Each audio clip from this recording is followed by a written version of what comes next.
We have thyroid hormone receptors on pretty much every cell in our body. And so when thyroids don't work properly, life really sucks. And it's just, it's really, we just feel terrible. And what women, when you think about thyroid hormone or thyroid symptoms, so a low thyroid function or hypothyroidism, you think of weight gain and hair loss in your head or dry, brittle hair, dry nails, as well as dry skin and, like constipation, things like that. Feeling cold all the time, all of those fun things. But then what women don't realize is that hypothyroidism is impacting our menstrual cycle as well, quite significantly. And so some of the main symptoms that I see as they relate to your thyroid are heavy and painful periods, as well as long periods. And when you think about hyperthyroidism or an overactive thyroid, that usually is accompanied by light periods or very long cycles or missing periods completely, or just like scanty periods where you just spot, something like that. So on both ends of the spectrum, the thyroid can really impact our menstrual cycles. Hello and welcome to Goodness Lover Live. Today we're talking to professional period fixer and author Nicole Jardim, and she's here to tell you how you can get control of your body again. Here we go.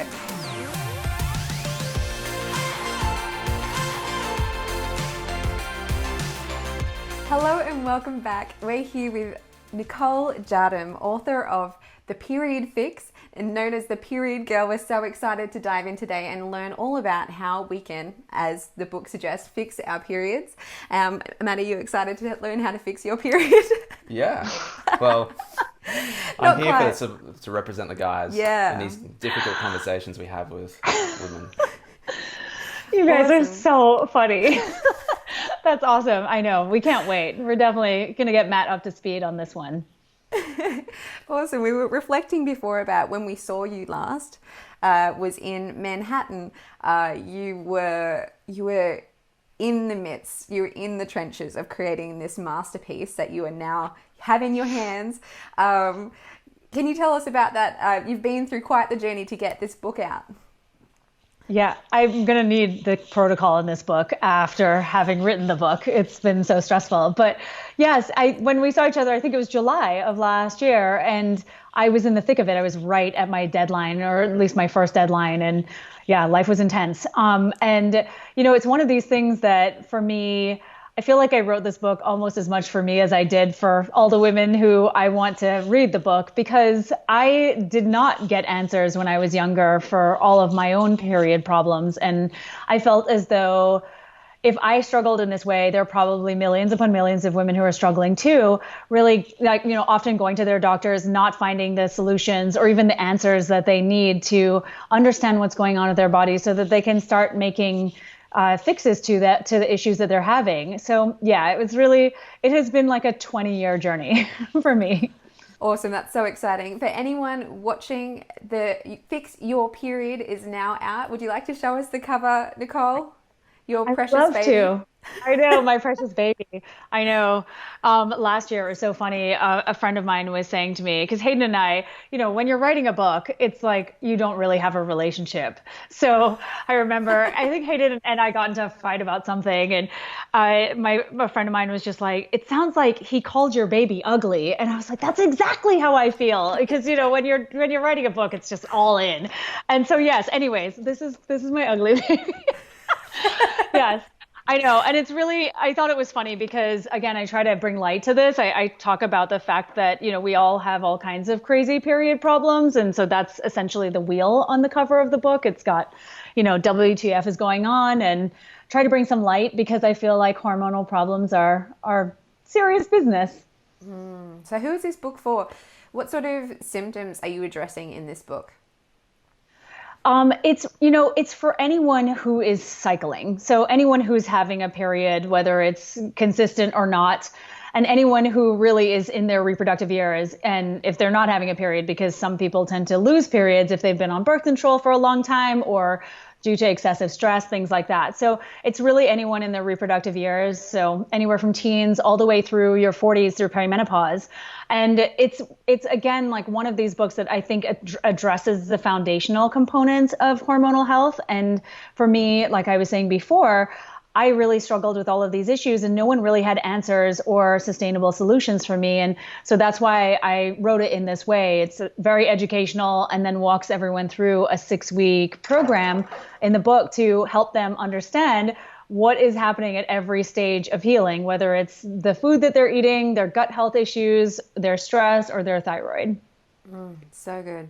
So obviously this book is coming very much from a personal experience and I'm guessing a personal struggle. You've become known as the period girl, which is, I love that. Could you tell us a little bit about your journey and why you really felt the need to educate other women on how to fix their periods? Yeah, I really struggled as a teenager. I had just the worst periods. And I know that from talking to a lot of teenagers now, that's still the case. We still have terrible periods 20 something, 30 something years later. And for me, it went on for years. I started with heavy, painful periods, and then it went on to periods that just got super irregular, and they would come every 3 or 4 months, and I had no idea what was going on. My mom had also had terrible periods as a teenager, so she just assumed that it was normal. And finally, after, I think it was at some point, I was probably like 18 or so, 19, and I had these crazy irregular periods probably for about a year or so. And it had been about 4 months. And I finally said, okay, I feel like I need to go to the doctor for this. And so I finally went, and she immediately wrote a prescription for the birth control pill. And I was stoked. I mean, because this period business was ridiculous. I was not trying to have it disrupt my life forever. And when I got the pill, I just thought, okay, this is going to be my silver bullet, my period panacea. I'm going to have normal periods after this. And in fact, it's really what happened, because that's what the pill does. It essentially normalizes everything. It doesn't fix it, but it does make things more bearable. And for me, I went from having these super heavy, painful, crazy irregular periods to having a regular cycle, to having very light periods that were only a few days long, that were not heavy at all. And it was amazing. And then it was also birth control on top of that. So it's like, sweet, I've got it all in one package. And then after about, I don't know, it was a couple of years or so, everything changed quite dramatically. And I started to notice all of these what I call seemingly unrelated symptoms. My hair was falling out. I had melasma all over my face. I was putting on weight that I couldn't lose. I was having chronic UTIs, yeast infections. It was terrible. Like, it was not pretty. And I remember going to multiple doctors because it got worse. I started to have gut health issues. I started to have really bad joint pain. And by this time I was, I don't know, in my early 20s. So none of it made sense. And no one could figure out what was wrong. I mean, I did colonoscopies. I went to a dermatologist multiple times. I went to my OBGYN all the time because, the chronic infections and whatnot. And eventually I ended up in the ER because I had an allergic reaction to a UTI medication. And I had a horrible fever. I was red from head to toe. And that was really the turning point for me. I was like, okay, I cannot live like this anymore. And I said to a friend the next day in school, because I was in college still, and she said to me, oh, you really should see my acupuncturist. I mean, this is crazy. You can't live like this. And I was like, yeah, I know, I can't.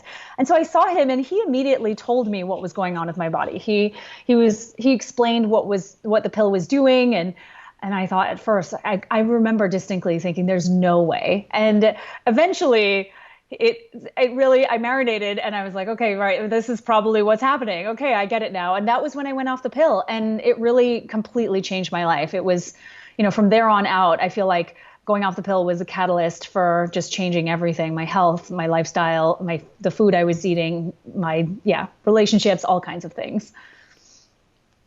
Wow, what a story.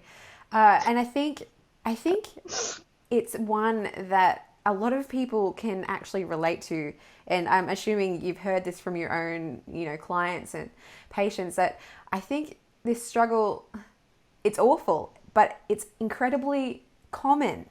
And that is the thing that I think is important to talk about today, because I think a lot of women out there don't realize that this burden, this awful hormonal period burden, is not one that they necessarily have to carry. Could you speak to that topic of the difference between normal and common, and what's statistically normal and what's biologically normal? Yeah, I feel like we have been, I think the cultural narrative is that we just have to put up with this, right? These are just part of being a woman. It's part of getting older. It's just part of being a teenager, whatever it is. It's just part of being female, generally speaking, and there are multiple reasons why. And I ultimately believe that when I say that period problems are statistically normal, not biologically normal, and what I mean when I say that is that your best friend might have these problems, your mom might have had these problems, but it doesn't mean that it's normal to experience these issues. And when I say these issues, I'm talking about anything from irregular cycles to period pain to migraines when you get your period to heavy periods or very light periods or even periods that don't come at all. And I think that, it's interesting because it reminds me actually of a conversation that I had with the UK publisher of the book, because they wanted to change the book cover completely and it was going to be very nondescript. And I kept saying to them, well, there needs to be problems on the cover of the book because most women do not even know that the things that they're experiencing are a problem in the first place. Mm-hmm. And you're never going to buy a book that is going to solve a problem you don't think you have.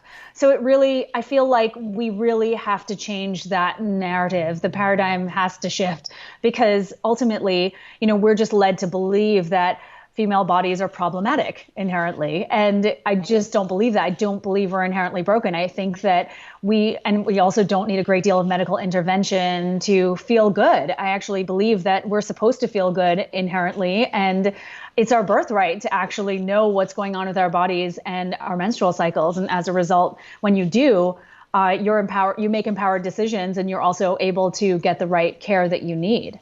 Mm. So what would be some problems that people are having that maybe they don't realize are related to their hormones and that they don't have to deal with? Like what is a normal period? What should a period look like? And what are the issues that we shouldn't have to deal with? Yeah, I love that because that's the question. We were saying this before we even got on here, that nobody really even knows what they're aiming for. and that's really what I've tried to spell out, especially in the first third of the book where I talk about this mapping the menstrual cycle concept, and the idea that there is biologically normal, and that's what you should be aiming for. And so when I say that, I'm talking about how long a menstrual cycle should be. So really what you're looking for, what I like to see, is a cycle that falls somewhere between 25 and 35 days long. And what that means is from the first day of your period till the day before you get your next period, you want that range to be somewhere between 25 and 35 days consistently. I find that less than 25 days, so 24 days or less, periods tend to be on the heavier side. We tend to have more period pain. We tend to have a shorter luteal phase, which I'll get into. And those can all be problematic. And then on the other end of that spectrum, 36 days or longer usually indicates to me that you're just not ovulating consistently, because ovulation is sort of the turning point for your cycle. It's when you ovulate, it'll determine how long your cycle is going to be. And so if we are not ovulating consistently, we tend to have these longer drawn out cycles. So all of those can be problems. So we're looking for that 25 to 35 day window. And then in terms of how long your period should be, that's another thing too.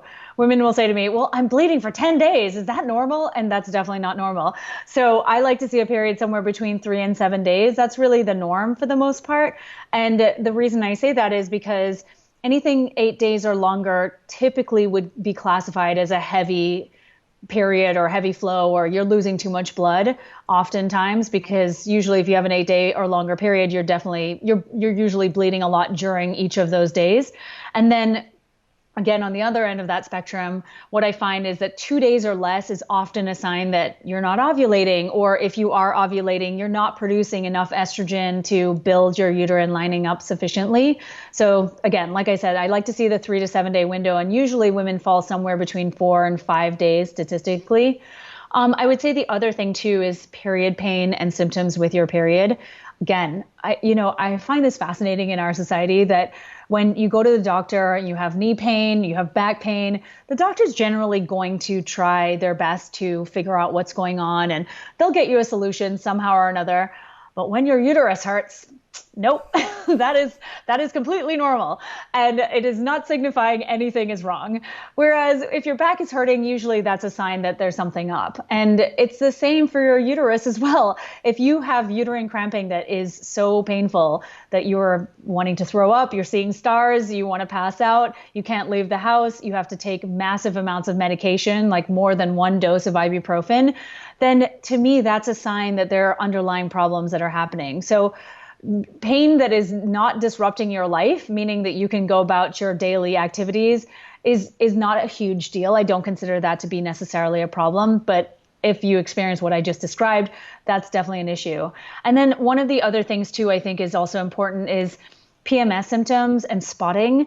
Another sort of joke in when it comes to hormones in our society is PMS, and it's like she's just PMSing or she's so hormonal, and there's a very negative connotation, but there are symptoms that we do experience. But if they are disrupting your life, your relationships, then you probably want to look a bit deeper to see what's going on there. So I think that PMS symptoms and spotting, more than 3 days before you actually get your period, that spotting is another sign too of low progesterone potentially. So you don't really want to be spotting more than 3 days before you get your period. So there's multiple things, I think, but those are sort of the basics for what constitutes a normal cycle. I love that. That's a great goalpost to aim for. Thank you. What would you say to someone that's maybe, they had teenage acne, they had painful periods, and therefore they went on the pill, and they're like, the pill solved my problems, as like similar to what you experienced. What would you say to that person about, is the pill really solving those problems, or what are the pros and cons of that situation? I love this question because I think that, again, the pill is just so widely prescribed for all of these period related issues. It's like for every female hormone problem, basically the pill is prescribed. And I understand, because that's really what conventional medicine trains, that, there's this solution and that's what you give for these problems. And there really isn't a lot of research into why these problems exist in the first place. And so I really do get it. And I get it because I experienced it as well. What I see a lot of, and what I didn't experience because I went on the pill a little bit later, is girls being put on it at younger and younger ages. I mean, even 12 and 13 years old. And when you think about puberty and, the fact that your endocrine system and your menstrual cycle, your reproductive function is coming online for the first time, it's basically going from being dormant to working. And you know how that is. There's baby steps involved. It can't just go to running a marathon right away. So what I find happens is a lot of girls are put on the pill at these young ages for issues that I think are kind of normal during puberty. And that is heavier periods, cycles that are a little irregular, longer periods, and ovulatory cycles where you have a cycle, you don't ovulate. And the reason for that is because the follicle that is on the ovary that releases an egg in a teenager tends to be smaller in many cases than an adult woman. And as a result, it doesn't produce enough progesterone. And so you might have the heavier hallmark periods of puberty, heavier periods, longer periods, or irregular cycles, or you might just skip periods completely. And you might have the mood issues as well. So there's that. And so all of these symptoms, I think, are not necessarily abnormal, but I do think that nutrition and lifestyle changes can have a profound impact as well on teenagers.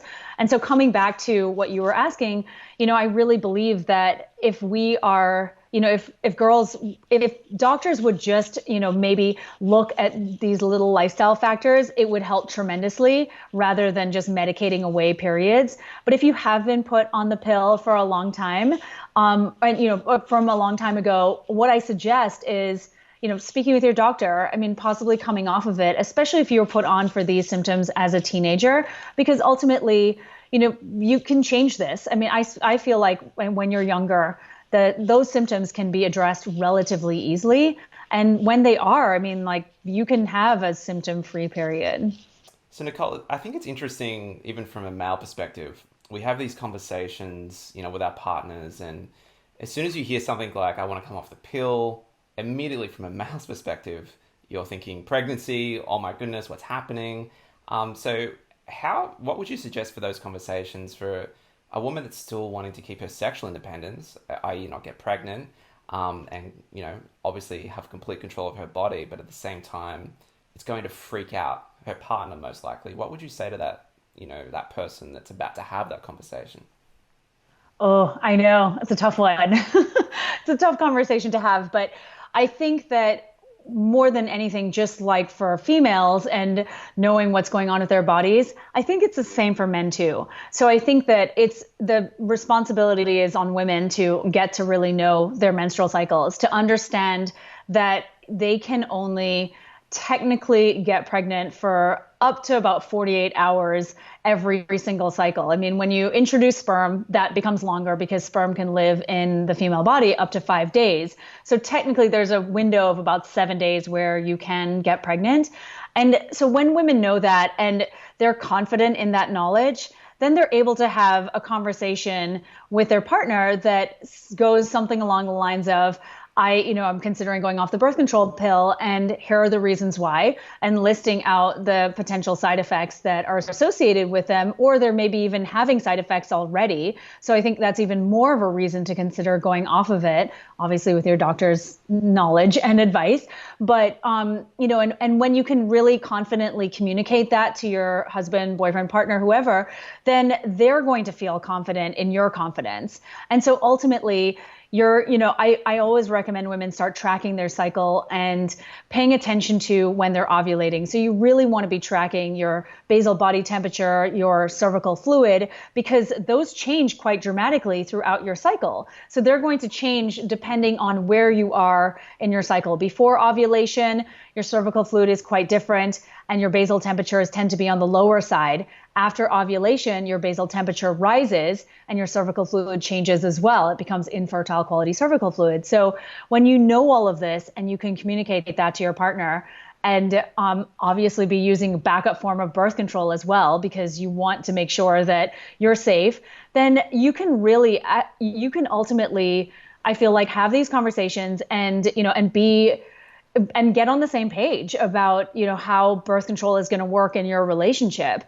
Because I think that this really, like I was saying to you before, this should not be a burden for women only.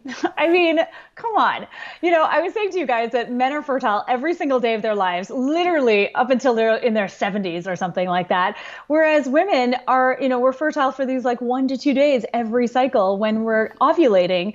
And yet the biggest burden on us, I think, is birth control. And I think that bringing men into that conversation, even if they're not comfortable with it, it's so necessary at this point. It's 2020. So what do the numbers look like? So we have this conversation, we're going to go off the birth control, which we know, I think, is it 98%? Is it the top 90s for the birth control pill? It's in the high 90s. I think it's like 99.3. I should probably look that up, huh? Yeah. We know it's very, very, we've got good data on it. So what's the data look like for someone that's just going to watch their cycle? There's several apps they can download, and so then how that conversation goes, so both parties can be involved in, obviously controlling that chance of, conception. Yes, this is a great question because it's funny. I feel like people are completely freaked out when they hear fertility awareness method or they hear the rhythm method, and it's very confusing. So first of all, I think the first thing is to differentiate between what I was just describing and the rhythm method. The rhythm method is a very outdated form of birth control that is based on sort of a calendar type method. And it essentially assumes that women have a 28-day cycle and ovulate on day 14. That has definitely been a myth that's been debunked. And so with the fertility awareness method, what that is essentially you're tracking these symptoms in your cycle. So you're tracking your basal temperature, you're tracking your cervical fluid, and possibly your cervical position. And it's based on these symptoms rather than on a set calendar or set dates. And so with that, it's over 99% effective, the symptothermal method, meaning that you're tracking these 3 symptoms or just the 2, the basal body temperature and the cervical fluid changes. And so it's almost as effective as the pill. In fact, I think it actually is about the same. And with that, we now have a level of body literacy and understanding that we would never have had before. And furthermore, our bodies are able to do what they were meant to do, and that's ovulation. So with the pill, and I was going to say this, Sarah, earlier when we were talking about this, that the mechanism of the pill is to essentially turn off ovulation. That's how it works. So if you don't ovulate, you definitely don't get pregnant. But ovulation comes with incredible benefits to our overall health, like we were talking about with bone density and things like that. And, these hormones are not just for having babies. They're for all kinds of things, as you guys know. They're responsible for our bone health, our heart health, our brain function, our cognitive function, our moods. They're also responsible for our sex drive, our energy, muscle growth. I mean, there's so many aspects of these hormones that affect our health. And so that's why I just think that, we can talk about the effectiveness of birth control and whatnot, but really what we should be coming back to is the fact that we can't really turn off this vital body process, ovulation, for long periods of time without huge impacts on our health. Great. Awesome. So someone is listening to this call and they're like, okay, I'm on the birth control pill. I'm realizing now that, the cons don't seem to outweigh the pros here. Like I really, want to make my body be the best it can be. So how would you go about advising that person? What's the best way to get off the pill? Because I know some of my friends have gone through this. They get off the pill, their face breaks out in acne, they're moody, and they, for people that are trying to get pregnant, they're like, oh my goodness, like, why am I not getting pregnant yet? What's the process here in terms of like, how do you prepare the body to take on this function again? Yes, I definitely had problems when I came off the pill, so I can really relate to this. I think that it's a combination of the fear of, first of all, coming off of this crutch. If you've gone on it for birth control, that's the first thing. And then secondly, if you've gone on it for irregular periods or really disruptive periods, then I mean, yeah, it's just terrifying, basically. And so what might happen in most cases is it might take a few months to come back, your period to come back. So that's what I see a lot of, and that's what happened to me. And so that can be a little bit scary because, of course, as we know, a period is a sign that things are working. So if you don't have one, then it can be a little unsettling. And I think the second thing is that women will experience what is known as this androgen surge, meaning that those male sex hormones start to rise to unsustainable levels. And as a result, they leave you with acne, hair loss on your head, really oily skin, potentially hair growth on other parts of your body, like your face or even your chest. And that is not cool. And it's usually cystic acne and major hair loss. And in many cases, women just go back on the pill because they're like, hell no, I'm not dealing with this. Like, this is just crazy. And so I think that what needs to happen is you need to it's almost like take a foundational approach to your health before coming off the pill. And that's really what I laid out in the book. And that's, again, looking at nutrient deficiencies. So focusing on really beefing up your food foundation, definitely getting your blood sugar under control, supporting your liver as well so that it's, able to work properly and detox hormones effectively. And then your gut health too. And of course, your thyroid, because the birth control pill actually downregulates how your thyroid functions in some cases. Not all of us, of course, but for some of us who are potentially prone to thyroid problems, you could have that issue. I've seen many, many cases of women who are on the pill for a few years and then they start having thyroid problems and they're put on thyroid medication and they don't even realize that it's actually the pill that's the cause of that. So coming back to that, you really have to focus on these pillars of health. And when you do that, you're really gonna ease into that transition off the pill because you're gonna be scaffolding the other parts of your body that will support your hormonal health. Well said. For those people that are like their ears perked up when you said thyroid, I think a lot of people aren't really aware of what the thyroid does for our bodies, our master gland. Could you speak to that a little bit, and maybe what would be some symptoms of an underactive thyroid?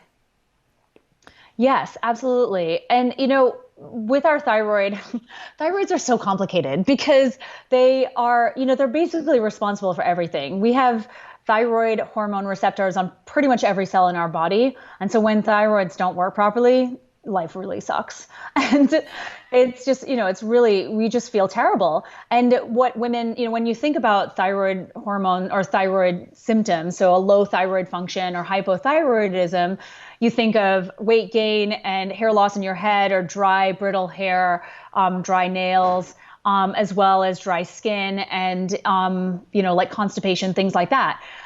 Feeling cold all the time, all of those fun things.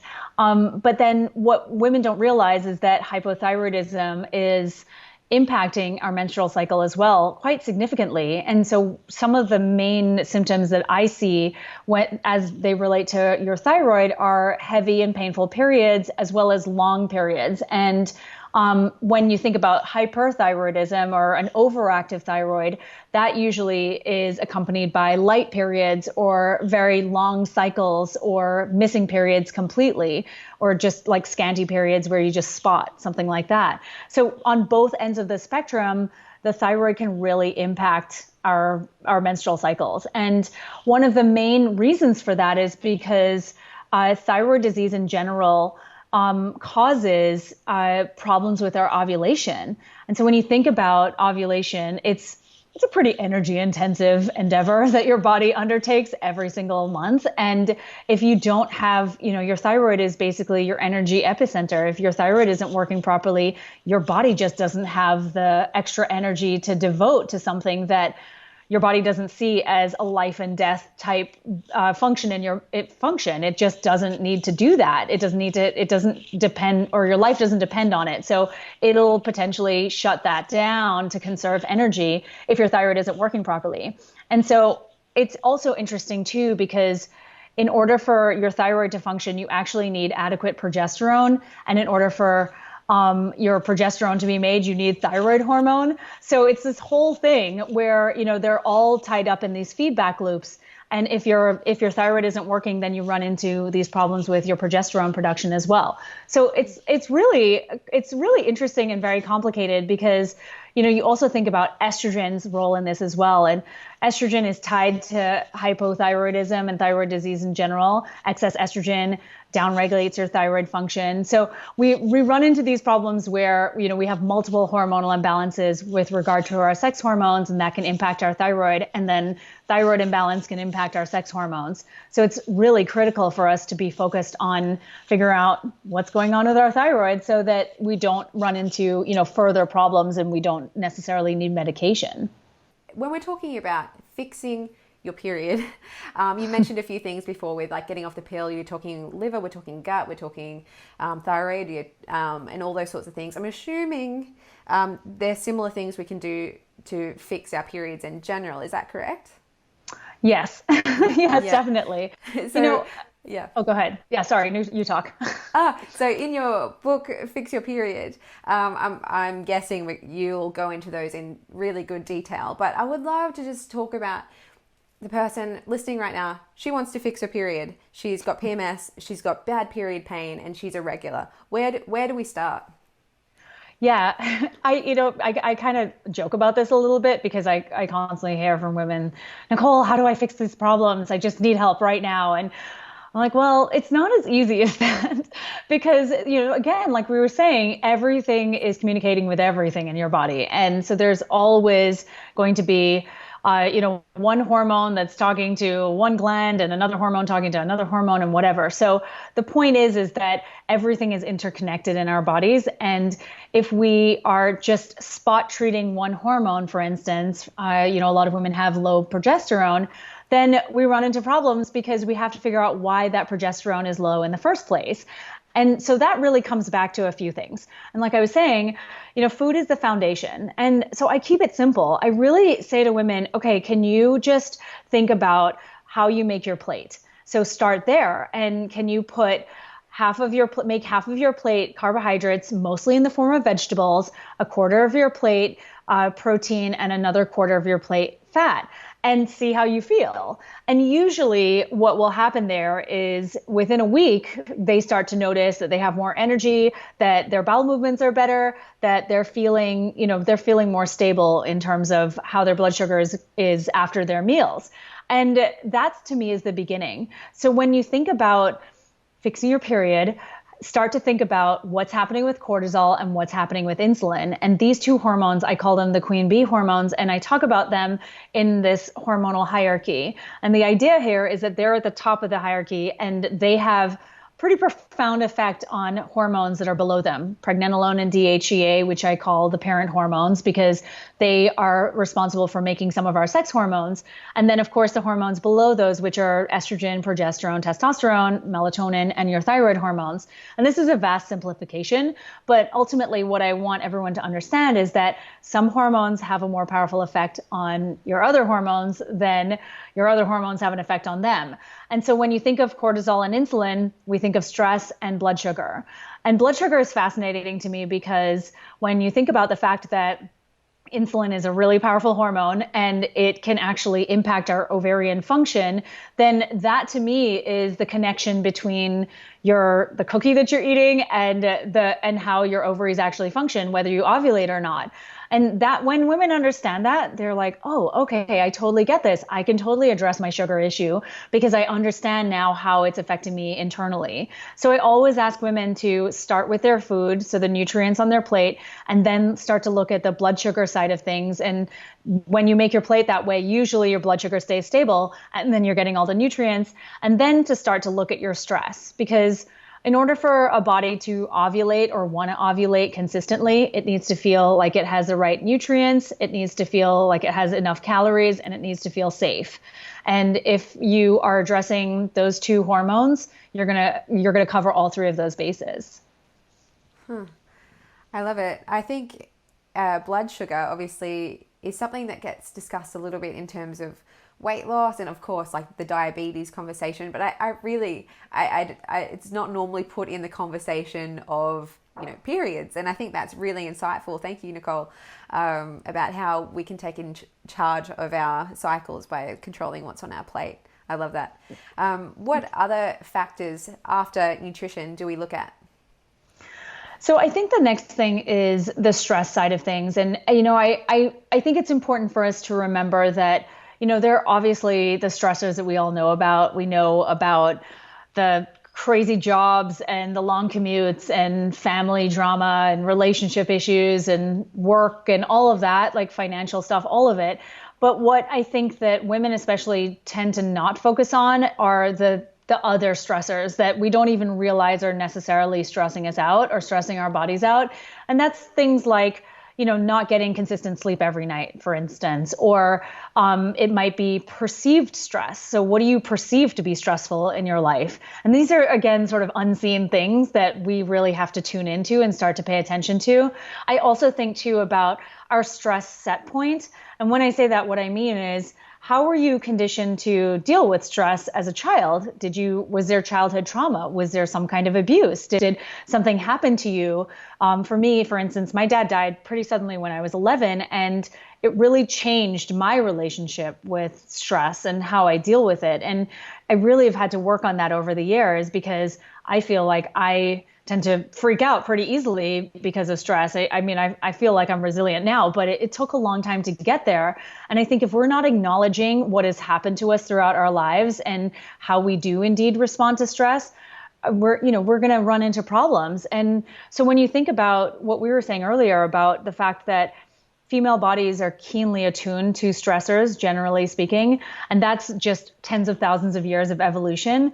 We're, of course, tuned into all the things around us. We're just scanning all day long, basically. We're just stress picker-uppers. And as a result, we end up in a situation where, we're in this perpetual cycle. And again, women often think that their bodies are broken. They think that, they can't get pregnant or they have these horrible period problems. And it's because, there's something wrong or there's something broken. And that's actually not true. It's your body basically telling you through your period that whatever's happening in your life is not working for you. It's not working for your health. It's not working for your lifestyle. And so I constantly say to them that when you think about the fact that external stressors hijack your brain, that's essentially what happens. Hijacks your hypothalamus.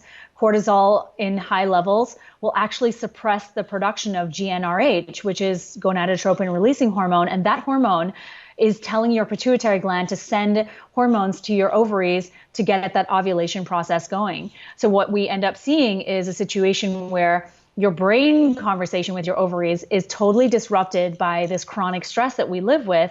And as a result, you start to have ovarian problems and then period problems. And it looks different for each of us. Some of us have heavy periods. Some of us lose our periods completely because of stress. So it really just depends, but the sources are the same. So it's the same, like I was saying, with blood sugar and insulin. It's the same with the stressors in our life and cortisol. It just depends on what's causing that cortisol to get dysregulated in the first place. Yeah, I was just thinking you're discussing stress as that disruptor of a very very intricate cycle. I was just wondering, is there chemicals or is there types of foods that can sometimes also disrupt? We know endocrine disrupting chemicals are everywhere in our environments now, and how does that impact the female cycle? Oh my God. Yeah. That is seriously such a problem. And it's interesting because I kind of equate it to stress in the sense that it is a stressor on your body and it's also totally invisible because we really don't see it. And so when you think about all the environmental chemicals, we're just sort of bathing in environmental chemical soups these days. And, I loved that about your series that you guys did because I learned so much. It was amazing. I loved tuning into that thing because I could not believe the amount of information that's come out relatively recently, just in the time that I've written the book, about how endocrine disruptors are wreaking complete havoc. And when you think about something like BPA, for instance, that I think is hands down, it takes the cake for a lot of the reproductive issues that we have.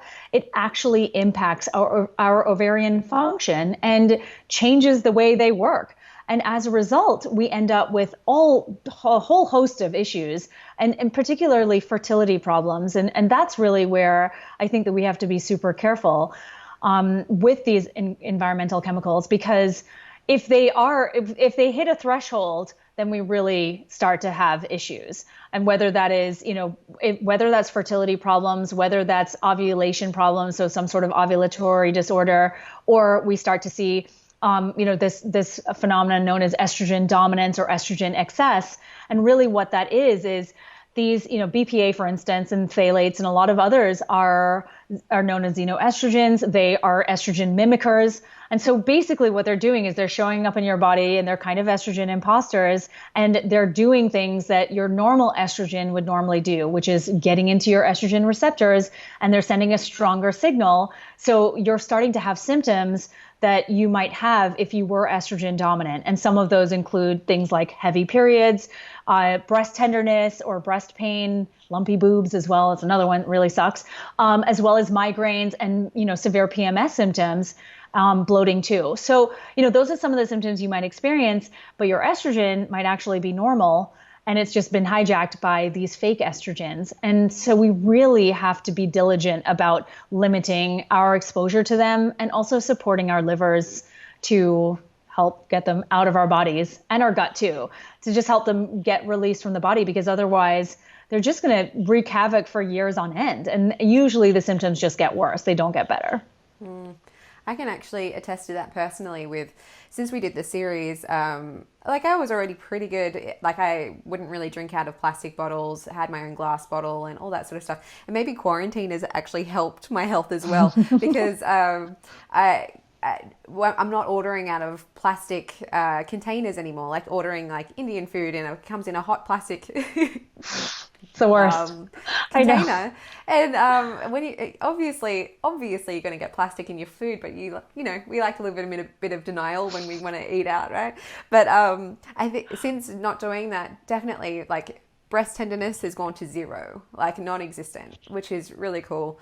So I, for anyone, just like that's a super easy thing that you can start to incorporate into your lifestyle. Just get rid of plastic and you're helping the environment at the same time. Because I guess BPA I totally agree. Is also not, BPA free. Yeah, I think that's something that we've been a little bit confused by. They've actually created variants of BPA which are doing similar to sometimes even worse things to your body. So it's something to be aware of. Just because it's plastic and it says BPA free doesn't mean it's fine. Probably not going to be maybe as good. So yeah, something to watch out for sure. Stick to I'm so glass. glad you said that. I know we all love to believe BPA free means BPA free, but it's really, I know I don't think it's any better. Like you were just saying, Matt, I don't think it is, which is a bummer.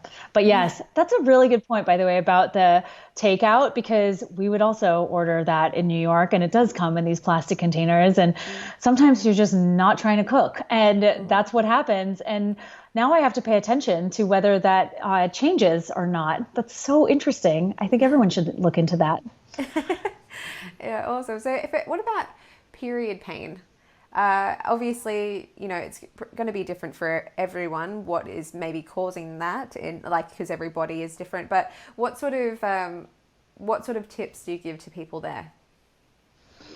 I think with period pain, you really have to determine the cause. And I think that it depends because pain comes varying levels. So what I would say is if you're just experiencing sort of pain that doesn't really disrupt your life, like I was saying before, pain that, you can take a few Advil or something like that and it generally goes away and you're feeling okay, then to me, that's a sign of possibly just underlying inflammation. So when I say underlying inflammation, usually that starts in the gut and it starts with, leaky gut, gut dysbiosis, something's going on with the gut and that is causing, systemic problems. And so that, is relatively easy to fix in most cases. So I think of that. I also think of foods that are causing inflammation. So those high omega-6 fatty acid foods that are, canola oil, corn oil, any of those seed oils or those industrial seed oils that, you're eating, food that you're eating from restaurants in particular would have that in them. So that's another thing, as well as, food allergies. That's another one, or food sensitivities triggering this inflammatory response in your gut. So I find that any of those can trigger pain, doesn't matter where in your body. So I would say that, would be a relatively easy fix. It's usually within the protocol in the book, you can do that within a few cycles, but there are other causes of period pain too that we really have to look further into. And one of the bigger causes of pain, especially debilitating pain, is endometriosis. And so this is an inflammatory condition where endometrial-like tissue, so tissue that's similar to what grows on the uterine or inside the uterine lining, is growing outside of the uterus. And it's basically it's so inflaming that you are experiencing a significant amount of pain on a cyclical basis, sometimes throughout your cycle. And this, again, is rooted in inflammation. There are multiple reasons or proposed reasons why this condition might exist. And so one of them, like I was saying, is inflammation. There's definitely a gut inflammation connection. And I feel like if you were experiencing pain that is causing you to throw up, is causing you to pass out, is just so excruciating that even medication doesn't even work for it, then you really have to go to your doctor and get a full workup and then find an endometriosis specialist to get diagnosed. Unfortunately, the only way as of right now to get fully diagnosed with endometriosis is to actually have a laparoscopic surgery where they go in and they find it for themselves. And then from there, an excision surgery is often recommended based on the severity of the condition. So that's, a whole other thing in of itself. But the food side of things and the stress management and all of the lifestyle factors that I've been talking about with both of you are all going to help tremendously, because really all of these conditions are very much, obviously some of us are genetically predisposed, but they're so driven by what's happening in our lives. And so I would say the other thing too is adenomyosis, uterine fibroids, a polyp, ovarian cysts. These all cause pelvic pain or period pain. And I really think that if that's the case, you're experiencing pain, definitely see your doctor to rule out any of these things. And if it's just that it's like a little bit of inflammation, usually that'll go away. I think the final thing is uterine position. So what's happening structurally with your uterus? Is it malpositioned? Is it retroflexed, or is it tilted? And what that means is, it can be folded back on itself. It could be folded forward. And when you have a structural issue like this, I really recommend seeing like a pelvic physical therapist or someone who practices visceral manipulation. They can work with with your uterine position. And then also even an RVGO therapist. So they basically do uterine massage outside externally. But yeah, so there are multiple reasons why. And I always encourage everyone to start to explore why they might have pain in the first place and take it from there.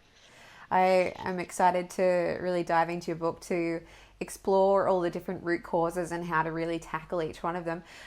In our series, you talked a little bit about magnesium, and I thought that was super insightful. I'm wondering if you could share your insight on magnesium and why that's really important for women.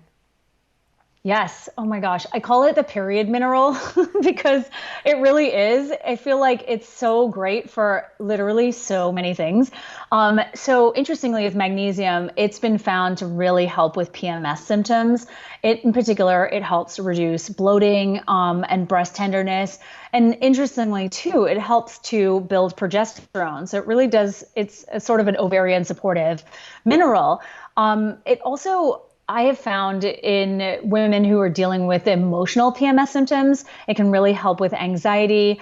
It can help you sleep better. It works really well for period pain, for migraines. So there are literally a million things that magnesium does. And when you combine it with B6, it works really, really well for PMS.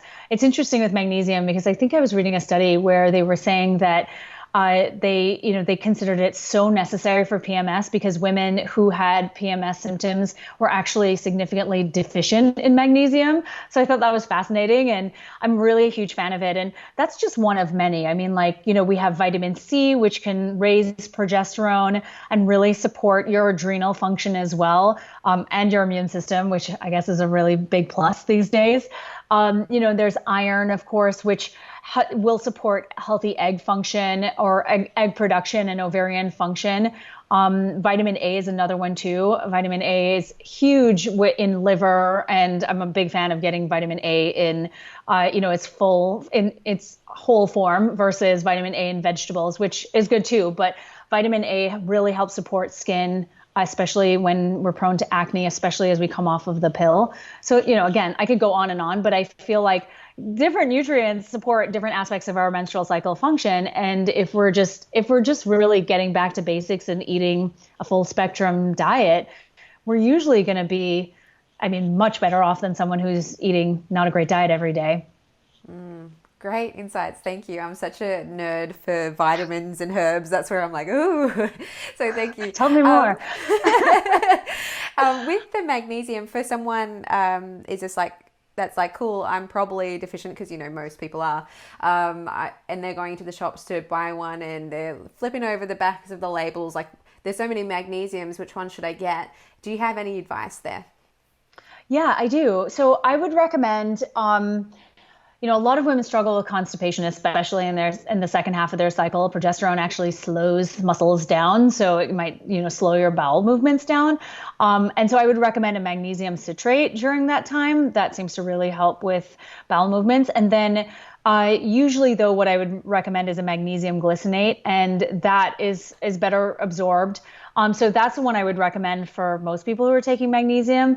And then, I was recently learning about the different types and how they impact us. And magnesium malate apparently crosses the blood-brain barrier and will support anxiety and mood issues. So if you're struggling with those, then I would consider magnesium malate.